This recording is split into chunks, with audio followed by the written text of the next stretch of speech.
बातमीतील घटनेच्या वास्तविकतेची तुलना थेट पाहत रहा सांगली अपडेट।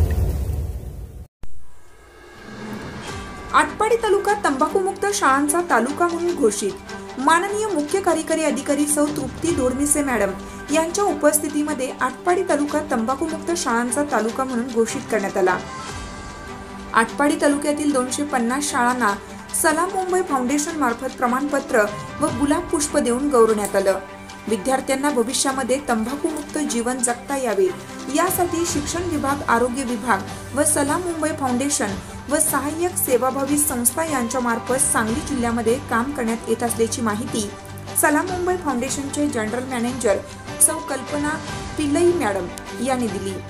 सदर कार्यक्रमासाठी मुख्य कार्यकारी अधिकारी सौ तृप्ती दोडमिसे मॅडम, जिल्हा आरोग्य अधिकारी डॉक्टर विजय कुमार वाघ, सलाम मुंबई फाउंडेशनचे जनरल मॅनेजर कल्पना पिल्लई, प्राथमिक शिक्षणाधिकारी मोहन गायकवाड, योजना शिक्षणाधिकारी महेश धोत्रे, तंबाखूमुक्त शाळा अभियान जिल्हा समन्वयक व सहाय्यक सेवाभावी संस्थेचे अध्यक्ष श्री रवींद्र कांबळे, सारिका कदम, रामचंद्र टोणे आदींसह मान्यवर उपस्थित होते।